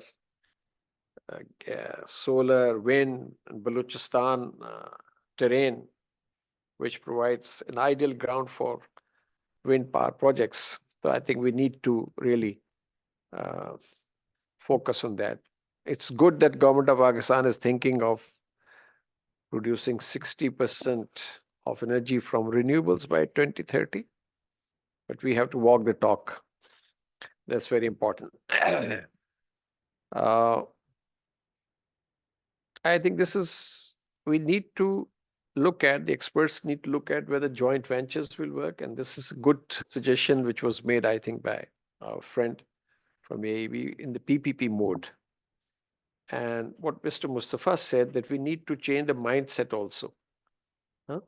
Whether PC1, that laborious and tedious process of PC1 going from one end to another and sometime not ending anywhere, does it need to be done away with? Investment means private sector. Now we are looking at private sector of China, not state-owned enterprises to that extent, which was in the first phase. So how do we attract them? How do we lure them in? Does our system really, allow that? This business of PC1, and you gave the example of India. I don't want to repeat that, but I think there's a need to have a holistic approach and see and revamp our approach. It's not easy. It's not easy because we are used to this kind of planning process for the last 70 years. So how to make that change? It's not that easy. But if we can, we have set up these mechanisms, BOI and SIFC now, but they will only be able to achieve their objectives if a good environment is provided to foreign investors, be it Chinese. And in the renewables, I think we have good potential of attracting our European partners also. Europe is doing pretty well, and some joint ventures, some projects can be explored. And my last point is that when I talk of holistic approach, I mean it has to involve the government, the industry, and the academia. We ignore academia to a great extent. Chinese example is before this. The friend from Peking University made an excellent presentation, So there is a nexus in China between the academia and industry and the government. And the basic research work is done by academia for the government. So I think we need to encourage and promote that approach. So this is all, I think but I must compliment in the end your institute that you are focusing on this particular aspect, which has remained somewhat in the background. And I think this discussion will help to take this process forward. Thank you very much. Sir, 2 points just wanted to add quickly. One regarding the in China, industry, academia, and investors. Hassan Daud Bhatt Sahab and I have had the privilege of being at the Peking University. And even Peking, the Institute of Energy, they have collaboration with energy companies. And then the energy companies are working with the students. And the students are actually working as analysts for the energy companies. So there's a very close working relationship, which is actually a practitioner's relationship, not just a relationship of discussion, but they're actually working together. And the academia is actually helping those companies to better be more informed about the market, make more informed decisions. So it's not having the academia just for the sake of academia, but it's actually benefiting them in business. And second, I just wanted to mention about SIFC. I feel that in Pakistan, we like to reinvent the wheel a lot. You see, and we have these excellent acronyms every 5 years which come. And then there's this great branding exercise in which we spend a lot of money on publishing ads, etc. But actual projects perhaps are not as much as the money spent on the advertisements. When we have, it's like iftari, maybe I'm a little hungry, but if you have a dumba biryani in front of you, it's there. Perhaps some pieces have been eaten, the rest are there. And then there's also some Sindhi cuisine, some khatti dal is there. Then why are you looking to go to a restaurant elsewhere? When we have the China-Pakistan Economic Corridor, Hassan Daud Bhatt, you were project director. At that time, $62 billion was charted out. ML1 is part of that. SEZs are part of that. These are investors, we go to China, they are ready to come to Pakistan.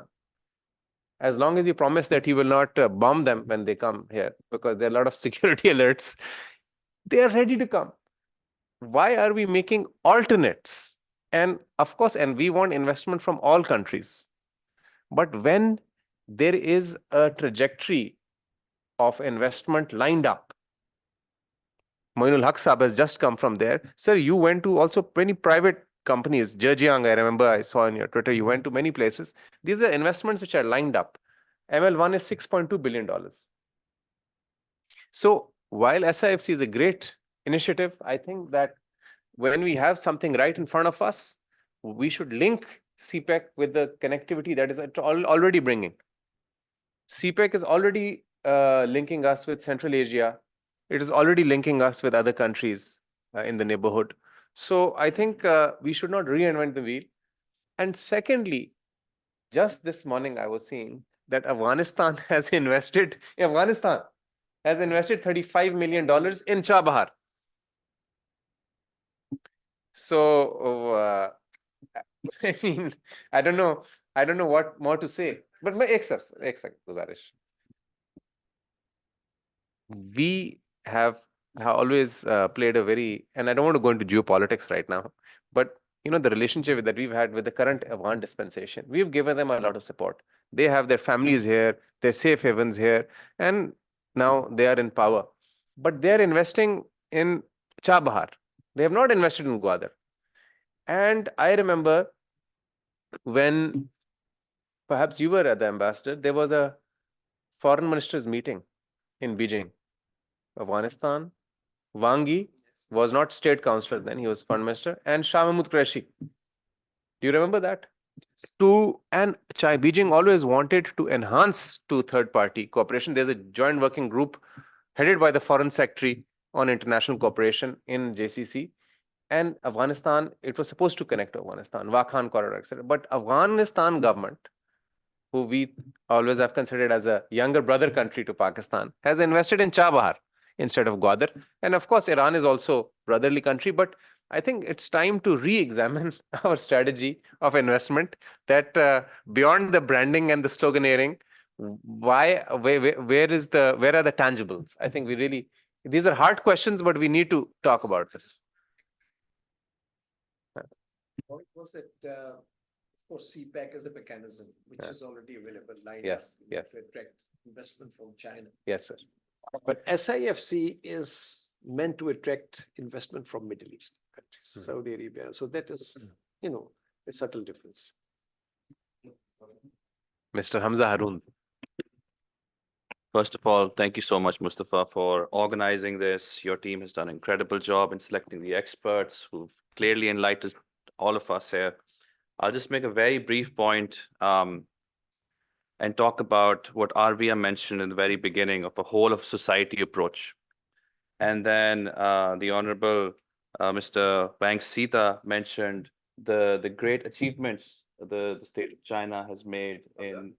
Yeah. And actually share your profile. Sure.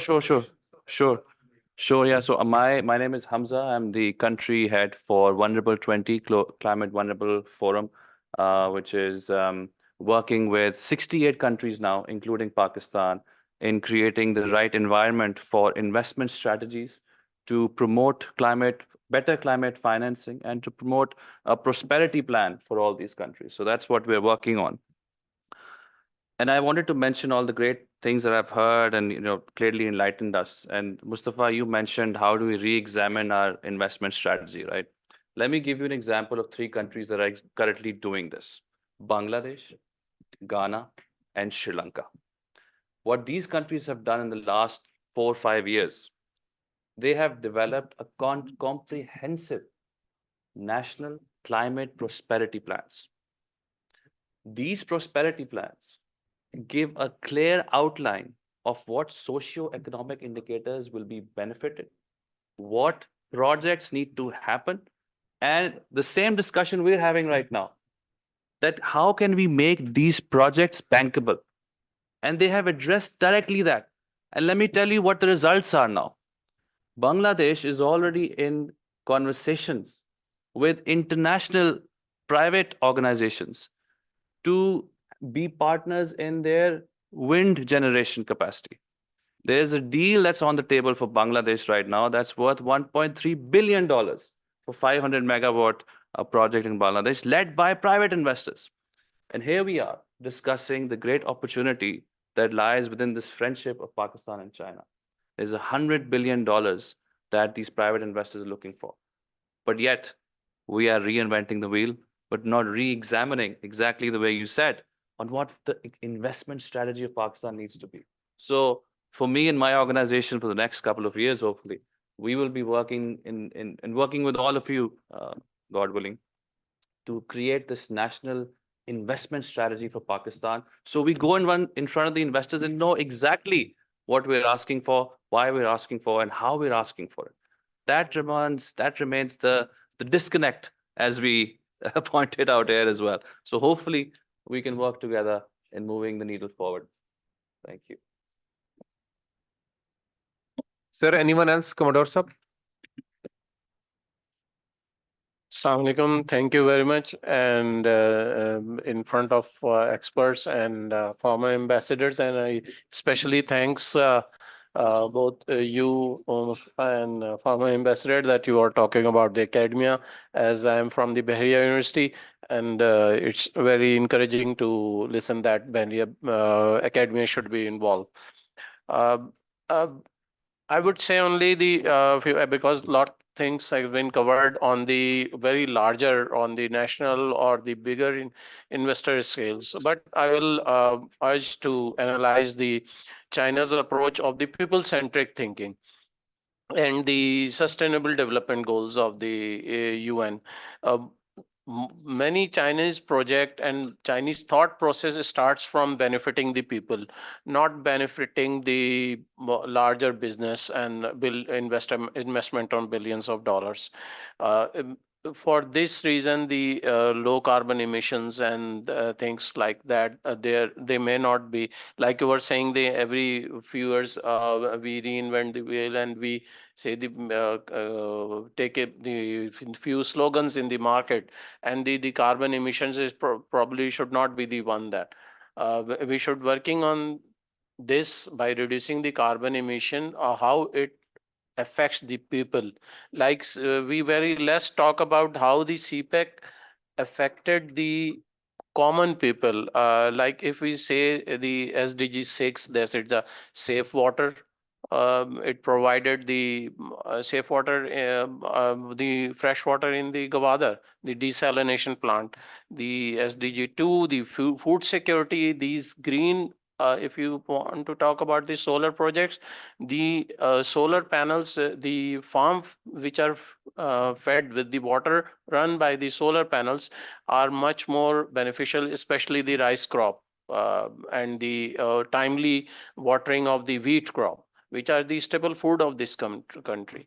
So this is the important to talk about as a whole, that we should talk about the how the green technology can help us developing like the Chinese way, the helping the people. And like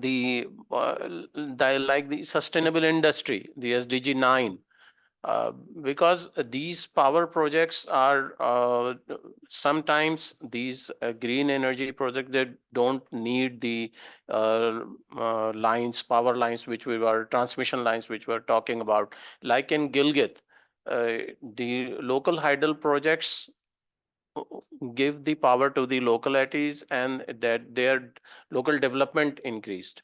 So like when we are talking about the Balochistan wind tunnel, wind channel, which can give the lot of wind power. The nearest mining industry and mining fields is around about 400, within the 400 kilometers of that area. So we don't need to rig the transmission lines and collect to the national grid, but we can have the wind power there, and then its consumption in the mining fields, and have that electric consumption there. So we have to think what is beneficial for us. And in the last, I would say, the few favorable policy, like you were mentioning the AEDB. ADB favorable policy doubled the installation agencies, solar power installation agencies, in less than 1.5 years. It goes from around 170 to 350. And likewise, in very early stage, we finished the low interest rate investment by the domestic solar consumers. Like Dr. Hassan Daud mentioning, it is very difficult for a person to afford a 1.5 million investment, but it has a return of investment in within the 3 years.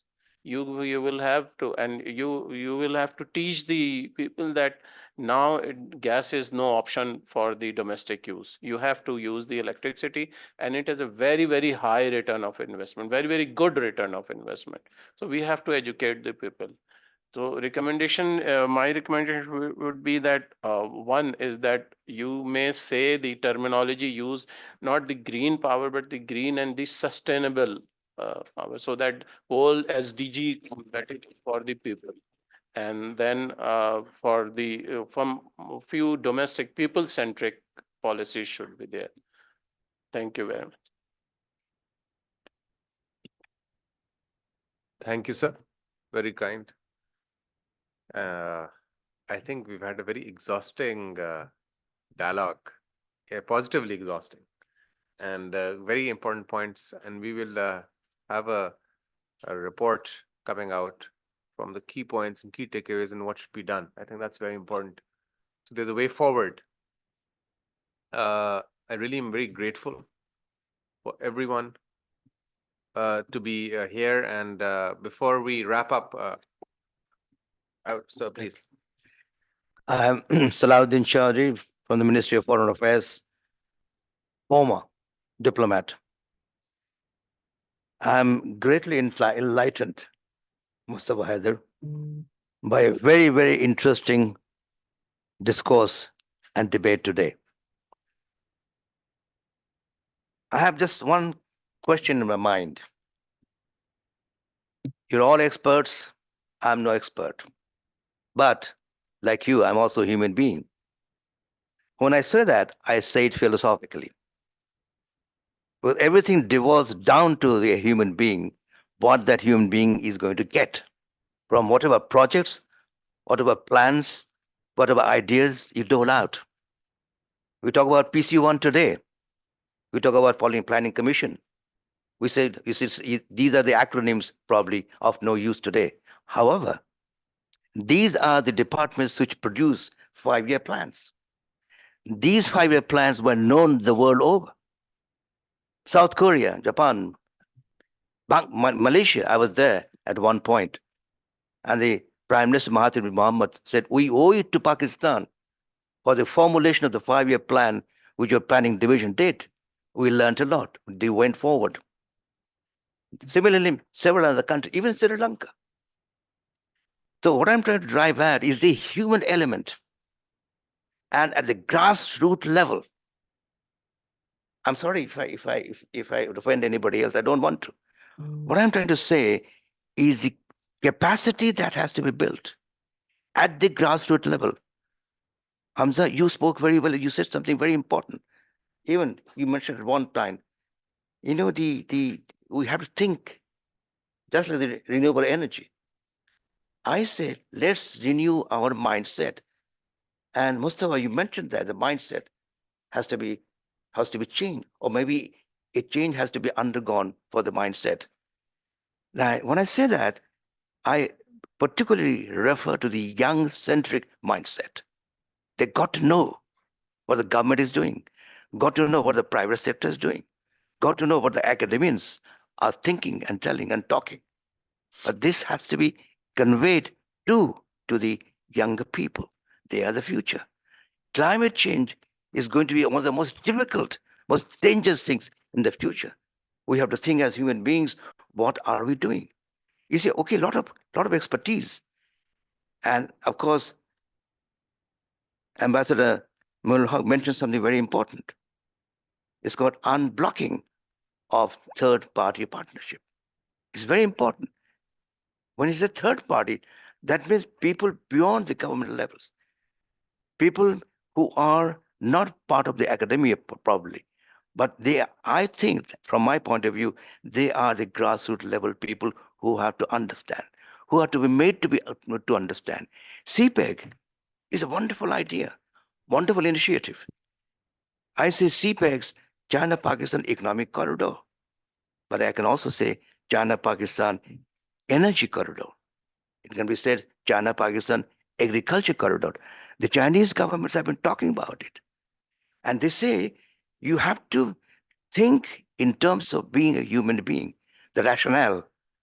And if they understand you, you have all the support everywhere. And you can develop so many things. Somebody mentioned the academics must be brought in. I say private-public partnership is equally important today.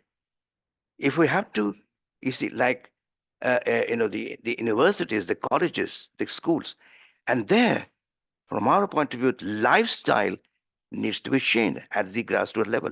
I mentioned grassroots level again and again because we need to probably bring about a legislation to introduce the right kind of education, educating the mindset, and that you do through legislation right from the primary age. If they do is they start from now, like the Japanese have done, the Chinese do have done the same thing. You see, so once the people get educated right from the primary age, then you can probably build your capacity, understand better, and support. From my point of view, Mustafa Haider, there has to be a balance. Just the government cannot do everything, and the private sector can also cannot do everything possible. The other day, we were trying to do an exposition, regarding climate change, art to artworks and technology. We had the Air University involved, and the gentleman, the dean there, was mentioning, look, we have a lot of young boys and girls. They're doing wonderful work, new experimentation, new developments in the energy sector, but we lack one thing, and we cannot connect with the industrial world. We cannot connect with the corporate sector. And they named their department as commercialization department for bringing the academics, the students, with the factories, the industries, and the corporate sector. So there's a gap. And I think, Khalid Masood, you also mentioned at one point that this needs to be done. So wonderful discourse. I have learned a lot today, a lot of technicalities, and also a lot of our supporters from abroad, experts. But we got to think one thing, we got to take the matter to our younger people, make them understand, and they will feel it. And even in the rural areas, what happens? If you go to the poor people, ours is a poverty-stricken country. We are a developing country. So at the lowest level, they do not understand. They do not even feel. The conscience is missing. You said the disconnect. This is the disconnect from my point of view. So, ladies and gentlemen, Mustafa Haider, I'm very grateful. Sir, very grateful. Thank you very grateful much, to sir, you for having me involved. And this is my impression. Thank you. But we have to go forward by the balance of the two. Thank you. Thank you. Thank you to the international participants and speakers as well. Very grateful. Ms. Hania, Ms. Arvia, Mr. Du, and others.